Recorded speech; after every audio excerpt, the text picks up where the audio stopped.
Hello guys, Jared speaking. Welcome to LJPCBM episode number 879. Today we at to SpongeBob SquarePants Battle for the Bikini Bomb. OddGamer episode number. I'm not sure what episode number we're on. Sorry about that, but I cannot look at my iPad right now while I'm reacting to something. Hang on, I'll be right back.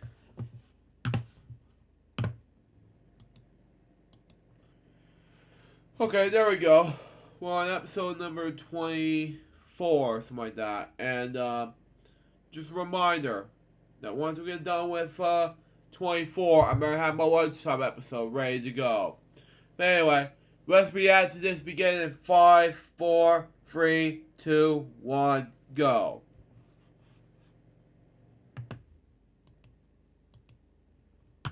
Yeah. Thank you. Yeah. Thank you. Okay, makes sense. Pause. OddGamer and SpongeBob SquarePants Battle for the Bikini Bomb. Continue on. Makes sense. I gotta turn this down in case SpongeBob music go on in the background.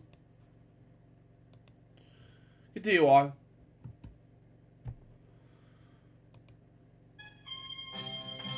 Title card designed by Gab Sam. Anyway. Oh man, makes sense anyway. Continue on. Hello, internet viewers. I'm the Fairly Odd Gamer. As you may recall from my last review, I mentioned that a certain cartoon character got a video game remake not too long ago. But when I added in that famous laugh, you probably knew what it was already. And if you watch this, Luke is a cool guy, aka, and he did recite SpongeBob episodes for you, buddy. Continue on. That said, are you ready, fans? Oh yeah, I gamer. can hear you. I am gamer. Good. On with the show. I love SpongeBob SquarePants growing up. When the show made its debut on Nickelodeon in 1999, it became a huge hit for both kids and adults. Now, I've talked a bit about Nickelodeon before. By that I mean Nick Jr. when I reviewed some of the Dora games last year. When it comes to Nickelodeon itself, I occasionally watch a few shows on there, such as The Fairly Odd Parents, the main inspiration for this channel, and SpongeBob, among others. The show was created by marine biologist turned animator, the late Stephen Hillenburg. And if you watch this, Luke is a cool guy. It's for you, buddy. Now, before I continue on, I want to talk about Luke's a cool guy a little bit, okay? I did talk about him before on many occasions of those reacts, okay? He was a huge fan of SpongeBob. And then one afternoon in Washington State.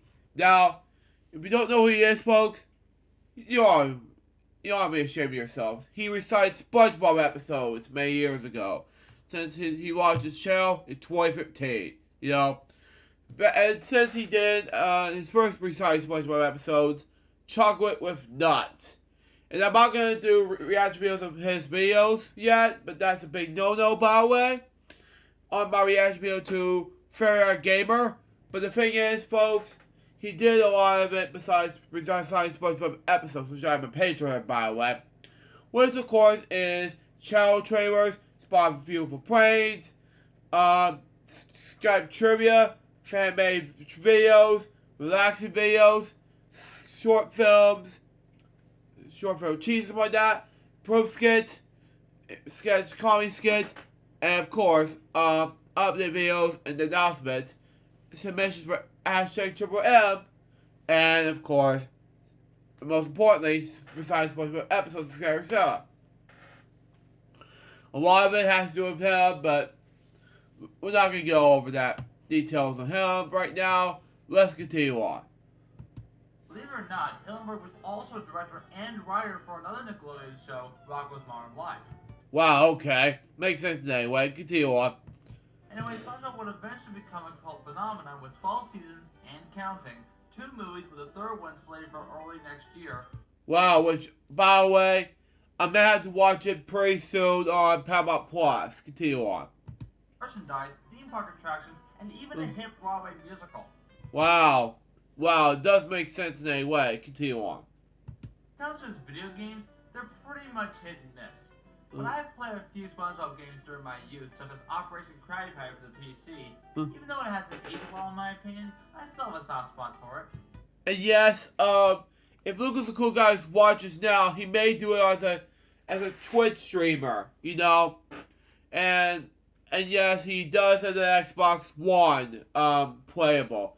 But pretty soon he may react to it, may do it on the Twitch streamer streaming Operation Quiet Pay, which I plan to do it very soon on LJPCBM. I may do reaction videos on Twitch streaming some other time, but that's just my opinion. Continue on. I also remember playing Lights, Camera, Pants for the GameCube. Wow. Makes sense. And who wrote this? Continue on. SpongeBob and friends compete in mini-games in the same way as Mario Party, as they fight for roles in an anniversary special of the New Adventures of Mermaid Man and Barnacle Boy. Okay. Come to think of it, I should review this game at some point. Okay. But there was one SpongeBob game that would stand out as one of the most, if not the most, successful SpongeBob games of all time. Okay. That game is Battle for Bikini Bottom. And for the first time on this channel, not counting my cards review, I'll be doing a two-part review. So let's start off with the original version for the GameCube. Does it still hold up? Does it follow up to show success? Let's dive right in and find out. Okay, makes sense. The game was published by THQ. According to Wheel Jeopardy fans out there from Wii, continue on. Developed by Heavy Iron Studios, a company that would later develop a tie-in game for The Incredibles. Okay. I've been asked to cover both games, mainly the movie tie-in game, on this channel for some time now. Okay. Don't worry, I'll review them eventually. Exactly. Continue on. Anyway, Battle for Bikini Bottom was released in 2003 for the Xbox, PS2, GameCube, Game Boy Advance, and the PC. Wow. As I mentioned before, I'll be covering the GameCube version. After hearing a... Hold on one moment. Not to be turned up, but hang on. Decent edition 4, I'll be covering the GameCube version. Or the console be the precise. Continue on. After hearing a somewhat decent rendition of the SpongeBob theme, the game finally begins. Plankton unleashes an army of robots courtesy of his Duplicator-tron 3000. Unfortunately, he forgets to set the obedience switch to obey as they begin to cause havoc to the peaceful city of Bikini Bottom. Meanwhile, SpongeBob and Patrick are playing robots and racehorses, but they wish to play with real robots instead via Patrick's magic wishing shell. The next day comes, only to find SpongeBob's house looking like a tragic waste dump. So touch the SpongeBob... Wait. What is that? You were saying? Next day comes, only to find SpongeBob's house looking like a tragic waste dump. Your Bikini Bottom steaks. What? Continue on.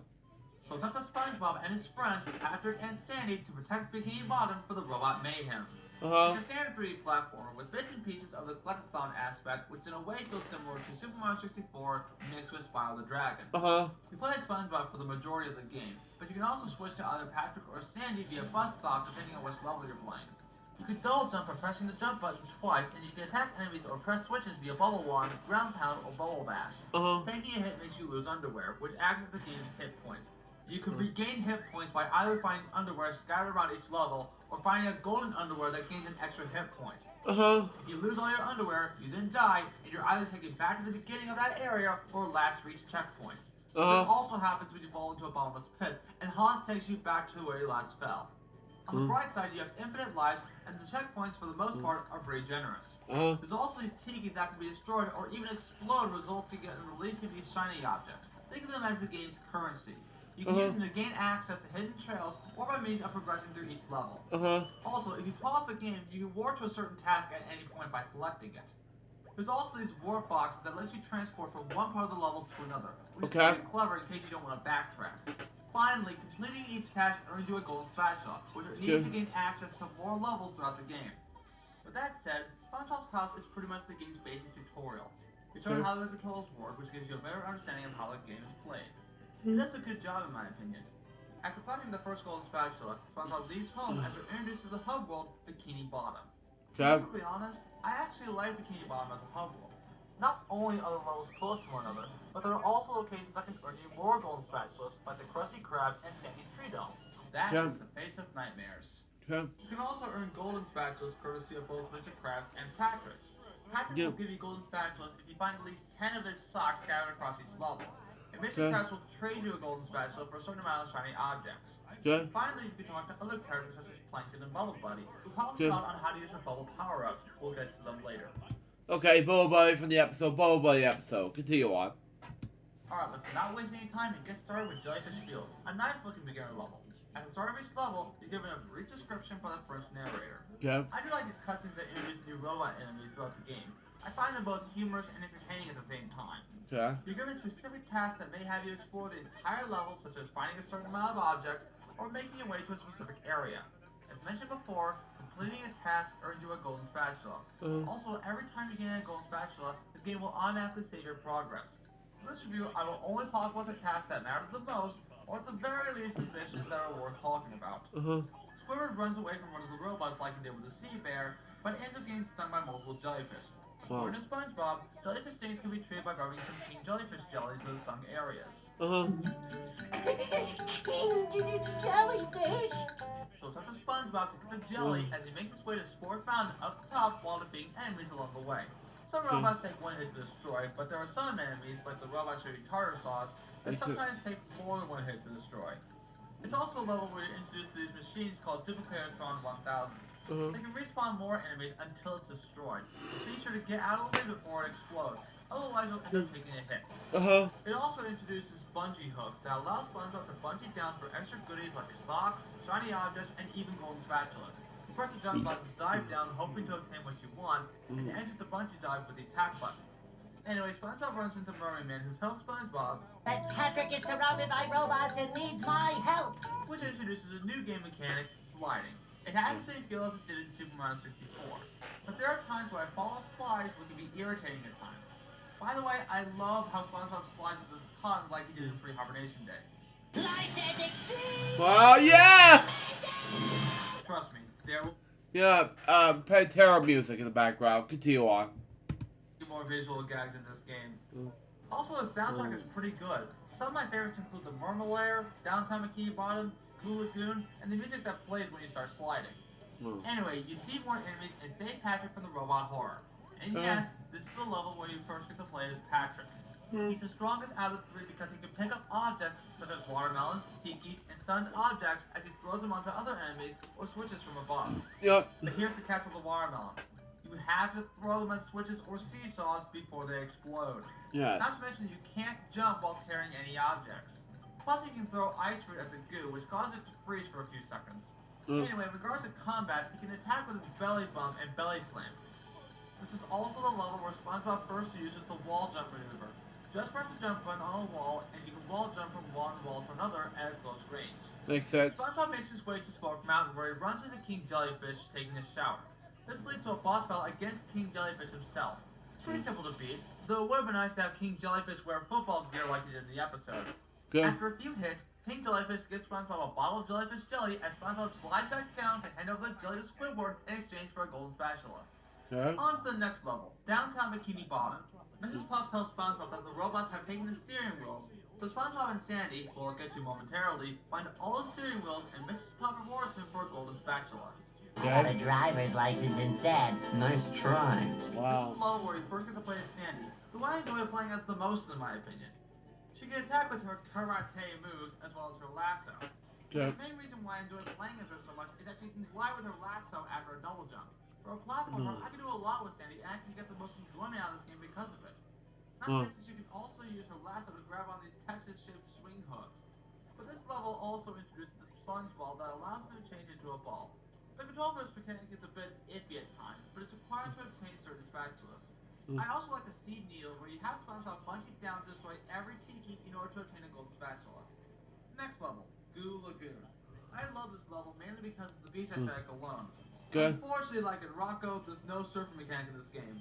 Sorry, Hux. Again.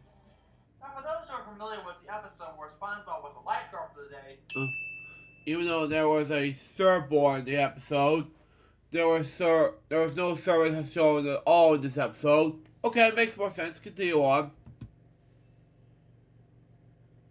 you probably know what I'm talking about. Good. Hey dude, did you say there's no surfing in this game? Well, Hux, I did, sadly. Aw, it would have been nice to have surfing in this game. Yeah, it would have. Although Wow. Point. By the way, is that surf stuff I'm listening to? Well, Hawks, I'm What do you glad say? you asked. The music for Surf Lagoon does sound a bit similar to Hang Surf. on. Point. By the way, is that surf stuff I'm listening to? Well, Hawks, I'm glad you asked. The music for Surf Lagoon does sound a bit. Give me a moment. Closed caption. Is that surf stuff I'm listening to? Is that the sort of stuff I'm listening? Okay, makes more sense. Continue on. Well, Hawks, I'm glad you asked. The music for Surf Lagoon does sound a bit similar to Surf Stuff by the Safaris. Okay. That's awesome, dude. Anyway, I just wanted to see what's up. Later, dude. Okay. Makes sense. We're then introduced to monsoon robots that can form thunderclouds with a hint of lightning. Also, is it just me, or does that fish sound like the Nickelodeon bluff in the 1993 bumper? Wow. Wow. Anyway, Larry tells SpongeBob that a robot stole everybody's sunscreen. Where is it, you may ask? That robot is out on the island. Nobody can get to him. All SpongeBob has to do is relay the sun reflectors by connecting all the towers to hit the robot. To do this, you need the bubble blaster switch to turn the sun reflectors. SpongeBob can swim his way to the island, right? But I can't swim. You heard right.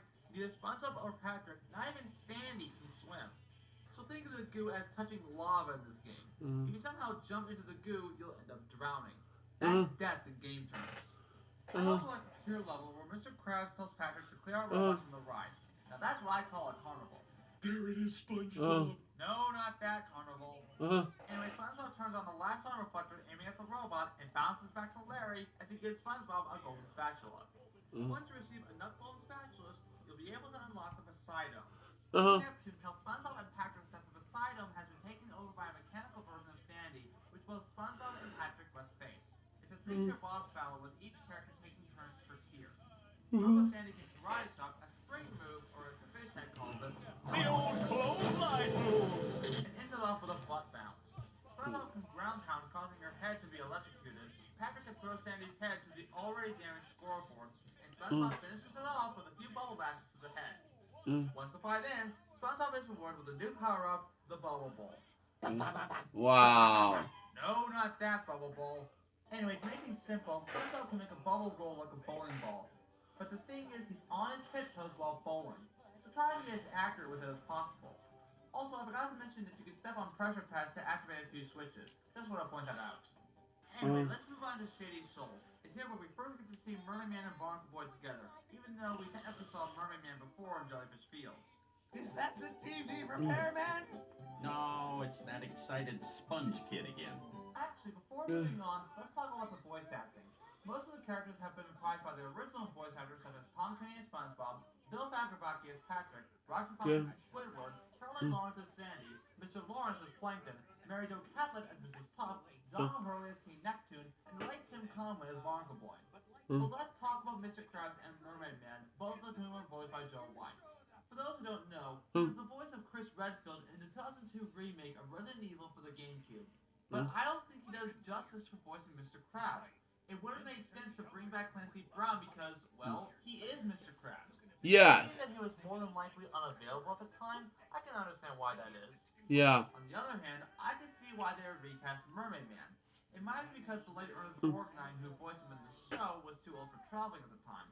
I don't find Joe White that bad as Mermaid Man, but it's just not Ernest Borgnine. Yes. After a breaking news update after the robot rampage, SpongeBob sneaks into the mermaid lair underneath Mermaid Man's couch. Mermaid Man tells SpongeBob that robots are taking over the security system and sends to SpongeBob to shut it down. Well, why him? We're perfectly capable superheroes. Because it's Thursday and we have a whole bunch of doctor's appointments. Well. Fish sticks. I forgot. Anyway, we're introduced to another robot named Arp. Not only does he have a portable doghouse, but he also uses dog robots as his artillery. He Okay. can be defeated by using the bubble ball or a bubble one side to the knees. So in order to Wow. the security system, you have to press 4 buttons using the bubble bowl. Once all the switches are activated, you have to return to the master computer and press the master shutdown button. And that's about it from what I can tell. But there are a few missions in here that are definitely worth talking about. One of them involves Patrick throwing water mounts into these funnel switches. But there is one section where Patrick has to make his way across tilting platforms while holding the watermelon. You have to think quickly about this because, need I remind you, the watermelons tend to explode. Okay. But the worst mission in this level has to be the rolling ball mission. You Yeah. have to guide this big ball through a Rube Goldberg machine into a cup in order to release the golden spatula from the glass. Trust me, you can't even imagine how many attempts it took me just to get that golden spatula. Also, you can't do anything before releasing the giant ball, so you have to time everything right to get that golden spatula. Anyway, SpongeBob shuts down the master computer, but according to Barnacle Boy, SpongeBob has also shut down the Mermalaire VCS. Wow. That's villain containment system. Oh, so that's what it was in the Man Ray episode. Wow. Anyway, it turns out that an evil villain named Prawn escaped the system. But why is he evil, you may ask?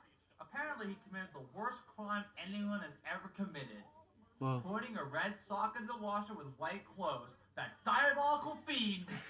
So Prawn has a sonar which SpongeBob can jump over and equip with more robots. SpongeBob can defeat Prawn by using the bubble bolt 3 times, which results in him being frozen once again. As a result, Merman gives SpongeBob another golden spatula for his accomplishment. Next up, Rock Bottom. It's the first of a few dark levels in the game, but at least it has street lamps to help you see where you're going. Mrs. Puff tells SpongeBob to return all the stolen artwork from the art museum in exchange for a golden spatula. Another collecting mission, so let's just skip it. This level has one of my favorite visual gags in the game, in which SpongeBob gets the candy bar from the vending machine and the last bus to Bikini Bottom leaves immediately afterwards. While we're on the subject, I love the visual references from the show. In the Mermalaire, you can use a bubble bolt to make the invisible Bulbmobile visible for a short period of time. And the art gallery, which we'll get to momentarily, is filled with artwork and images from the show, such as Gullible SpongeBob in a swimsuit, and even Sandy with a pecan pie. Anyway, we're introduced to a sleepy time robot in which SpongeBob has to tiptoe his way to the robot and slap it with a bubble one. Otherwise, it'll zap you with a spotlight laser. There's also these platforms that'll only stay if you tiptoe your way. But it's better just to jump across the platforms and let them break away. Speaking of the art museum, Barnacle Boy tells SpongeBob that in order to reach the golden spatula at the exit, he has to disable the security system with lasers and lightning bolt robots by pressing buttons. Once that's done, SpongeBob has to make his way to the exit by swinging chandeliers. The problem is I cannot make it across as SpongeBob, so therefore I switch to Sandy and I can make my way to the exit very easily. Makes sense. Moving on to the next level, Sand Mountain. Just slide your way to 3 different mountains, defeat a group of robots, and press a couple of buttons so you can open up the gates to earn golden spatulas. You can also earn more golden spatulas by doing time challenges. Think of them as going for the rocks in the Crash games. And that's pretty much about it. This leads to another boss battle in the Industrial Park against Robo-Patrick, who has just frozen Squidward. Wow. Just like the boss battle at the Poseidon, it's another 3-tier boss battle with each character taking turns per tier. Okay. Robo-Patrick has a toxic waste flavored ice cream cone which he spits as projectile, freezes him like he did with Squidward, and spins like a top letting all the toxic waste all over the level. Wow. However, his only weakness is Kick Me Here taken on the back of the robot. SpongeBob can use his bubble ball while Sandy can karate chop. However, the real challenge lies on the conveyor belt, which may affect your accuracy with SpongeBob's bubble ball ability. By the way, can I point out that seeing the fish announcer on every main boss battle is always enjoys my ears? In fact, one of my favorite lines from this game is actually first heard in this boss battle. Wow. Anyway, a few hits to the back later, and the robot is down for the count. Plus, we get a little quirk from SpongeBob. I think I have fudge in my pants. Ew. Defeat this boss earns you a cruiser bubble, which is a bubble missile that you steer and can aim at any target. But the thing is, you only have a few seconds before the bubble pops. While I do like using the cruiser bubble, there are some issues to deal with. Not only does it have inverse control, but the controls can be sensitive. Yes. Don't be surprised if you overshoot or just miss your target because there will be moments like this. So let's continue with SpongeBob's Dream. Even though it's supposed to be the last level of the game, you can still get in for free. Okay. Anyway, I like the dream world based on the aesthetics alone, but some of the dreams within the level are a bit more challenging than expected. Sandy's dream is okay.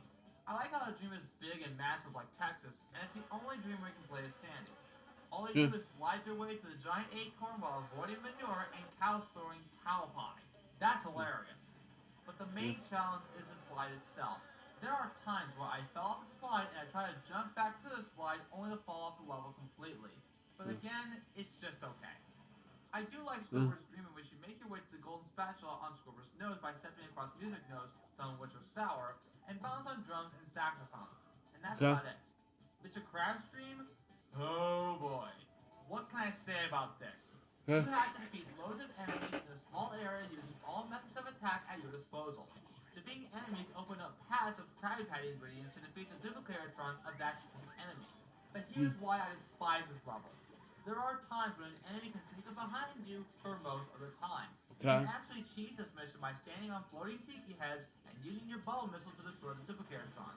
It doesn't work for most of the time, but it's a good way to make this mission easier to complete. By the way, did I mention that this game has knockback? Because this game has knockback. It's almost as bad as Simon Belmont from the Castlevania games. Makes sense. Wow. This is the Patrick stream. All you do is walk up to Patrick, take the gold spatula, and exit. No more, no less. Moving on to the next level, Kelp Forest. You thought Mr. Krabs stream was bad? Well, let me tell you, this is even worse. Why is that? Because this level is so dark that you can hardly see where you're going. I even had to turn up the brightness on my TV just to progress through the level. By the way, this is the only level where Patrick could carry stone tikis and throw them into these tiki heads to operate switches or make vines grow.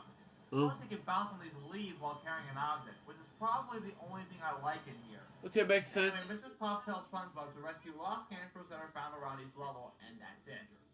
There's also a mission in the caves where you have to find crystals for Barnacle Boy's new secret power-up. It's a tiring mission to say the least because you constantly have to switch characters every time, and it gets boring very quickly. I also had a hard time trying to get through that vine slide, and I personally find it worse than the slide in Sandy's Dream. However, until you know all the shortcuts in this vine slide, don't even attempt to beat Mermaid Man's time. And with that, Kelp Forest is finally done and over with. Moving on. The Flying Dustman's Graveyard. It's another dark level, but I actually like this level because of how linear it is. We're introduced to these robots that have an oil bubble shield and can blow oil bubbles causing an oil slick to your feet. It can be destroyed twice by using the bubble ball or cruiser bubble. I also like the challenges with the wall jump maneuver. Honestly, it feels like the jumping spider or the cliffhanger from Ninja Warrior. Anyway, the Flying Dustman, voiced by Brian Doyle Murray, has been thrown out of his own ship by these robots and has made another pirate ship to blast away at each other. All you have to do is get to his ship and use the cannons to defeat the robot ship. With SpongeBob and Sandy, you can destroy the robot cannons and press the buttons to aim the cannons at the robot ship. So now the Flying Dustman gets his ship back, but he decides to keep the golden spatula for himself. This is Sandy's only solo boss battle in the game, the Flying Dustman. The boss battle is pretty simple in my opinion. All you have to do is avoid his laser eyes, jump over his fire breath, and lasso his tail to inflict damage on him. Do that 2 more times, and the boss battle is done. SpongeBob tells both Sandy and the Flying Dustman to stop fighting, and SpongeBob makes a bubble version of the Flying Dustman's ship, which pleases him, and decides to give them the golden spatula. Now, before I get to the final boss, let's talk about the graphics. I have to give this game credit for properly turning a 2D cartoon into a 3D game. I love the quality of the character models as well as the animation as if I was watching a 3D version of the show. Though if I were to nitpick a few things, I would say that Mrs. Cook gets some jitters whenever she talks, Mr. Krabs looks pretty stiff at times, and Barnacle Boy's mouth animation makes me think he's a puppet. I love how this game took every location from the show and expanded Not every Not every location in the show was in the game. You'll be asking why Glove World was the level. Okay. Makes more sense to me. Okay. Continue on. I also love how this game took every location from the show and expanded them to look like either levels or the hovel. I hadn't even gotten to the Chum Bucket yet, and already I love how this game looks. Speaking of which, let's get to the Chum Bucket. A small TV falls down as the fish anchor restates what we already know about the robots coming from the Chum Bucket. Yes, right where you're standing. I forgot to mention very early on that you need at least 75 golden spatulas to reach the final boss of the game in Plankton's lab. So SpongeBob, Patrick, Sandy, and Squidward enter Plankton's lab where they come across a giant robot version of SpongeBob with his karate gear on. Honestly, it looks better than the other SpongeBob robot in the show that required his brain. It's real that Plankton was behind everything this whole time, which really isn't a surprise. Plankton added an obey sign over the do not obey setting, but it ends up making duplicates of a robot version of Plankton. After the little banter, the final battle begins. Robot SpongeBob is packed with karate chops and even yells out karate in the later portion of the battle. At the right time, the real SpongeBob can use the cruiser bubble to aim at one of 9 different targets on the front and side of the giant robot. Also, at regular intervals, Roboplankton can shoot small blasts at you, which can be avoided by dodging and jumping over them. Wow. And SpongeBob can shoot a bubble missile at it to continue the main battle. After 9 hits, the battle's done, right? Nope. SpongeBob now has anchor arms to finish them off. But Wow. SpongeBob decides to get in the robot and defeat it from the inside. Uh, The second part of the battle works like this. Defeat the enemies, including the Duplicatrons, avoid Roboplankton's attacks, find it back with a crucible bubble, and destroy fuses that operate the robot. It may sound easy, but it's actually much harder than it looks. If you somehow die at any point, then you have to do that portion all over again. So be sure to not get hit too many times, defeat Roboplankton as soon as possible, and destroy the fuses with as many bubble power-ups as possible. After SpongeBob destroys the last fuse, the robot is defeated as the anchor arms deflate, just like in the show. yes. However, it turns out there's still more robots out there in Bikini Bottom, and they'll be there to destroy them all. Oh, and you can also play around in the SpongeBob arena while the credits roll. It's actually a good way to relax after defeating tons of robots. So after almost 20 years of this game's existence, does it still hold up and follow the success of the original show? Absolutely. Yes. As a SpongeBob game in general, I love how almost everything from the show is brilliantly replicated. Graphically, it looks pretty good, and I love the look of the characters as well as the levels, except for Kelp Forest, but that's just me. I love the animation quality of the cutscenes because it has a cartoon feel to it, and I believe that's what the game was going for. In addition, I love seeing the visual references from the show, such as the bus from Bikini Bottom, as well as the artwork and images from the show, among others. Gameplay-wise, it's pretty simple to understand, and the controls work pretty well. I also like the generosity of the checkpoint system in case you either die or fall off a ledge. Though I enjoy playing as SpongeBob for the wall jump and bubble power-ups, I definitely prefer playing as Sandy because her gameplay style works extremely well for a platformer, and again, I can do a lot with her. Patrick's gameplay is okay.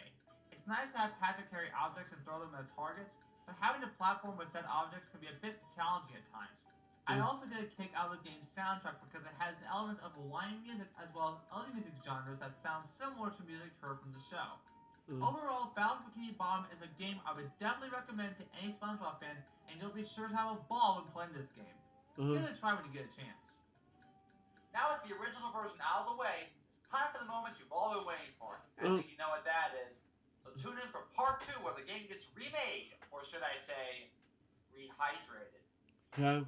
I'm the Fairly Odd Gamer, and I wish you all good luck for the rest of your day or night, wherever you are. Take care, everyone.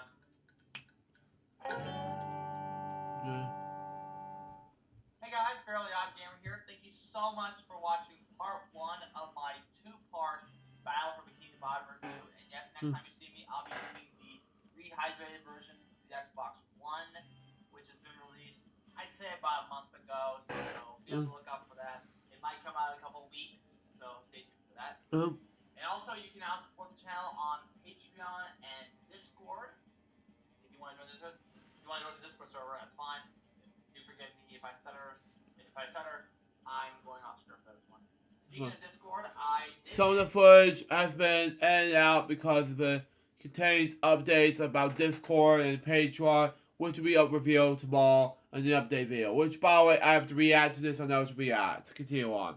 Not LJPCBM, excuse me.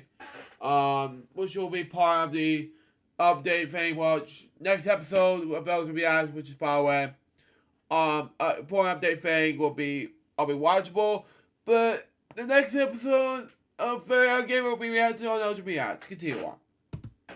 people on the Discord server to help out for this particular channel. Or for this, not the channel as a whole, but just for this review.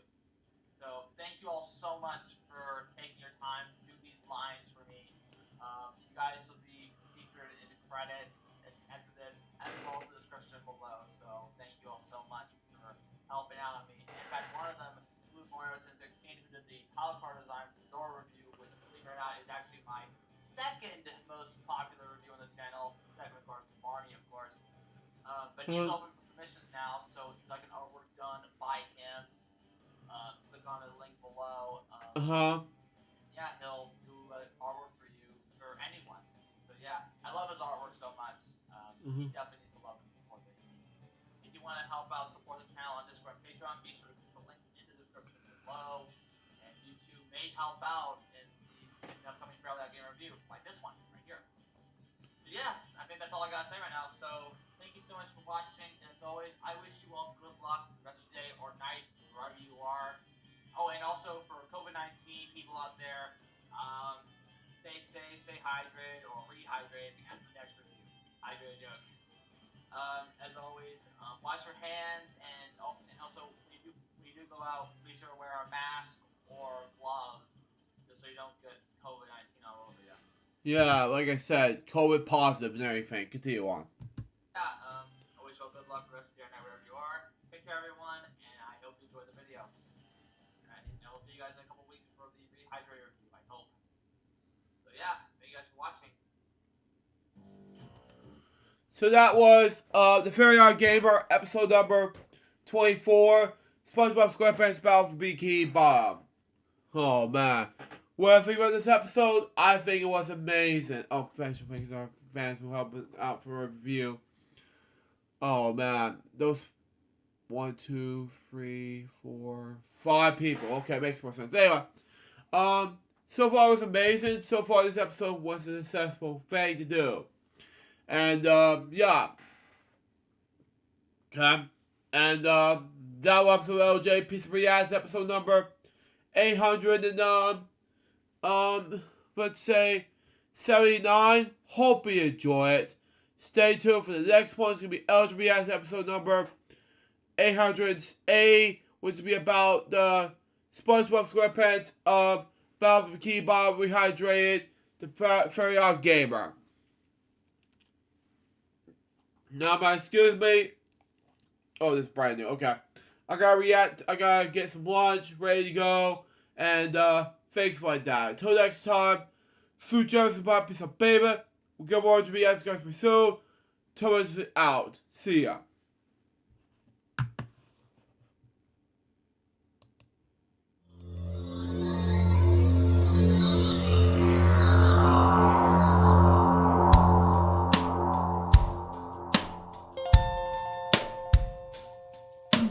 Given unto me this life I'll never take for granted, and given all the time I failed to really understand it, I never sought to meet the maker of reality, the one who gave the life that which is always happening, but I tried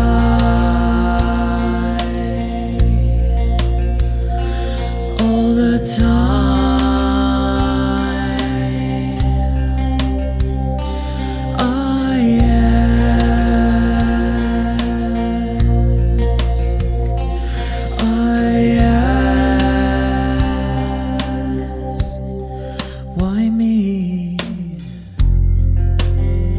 Why was I the one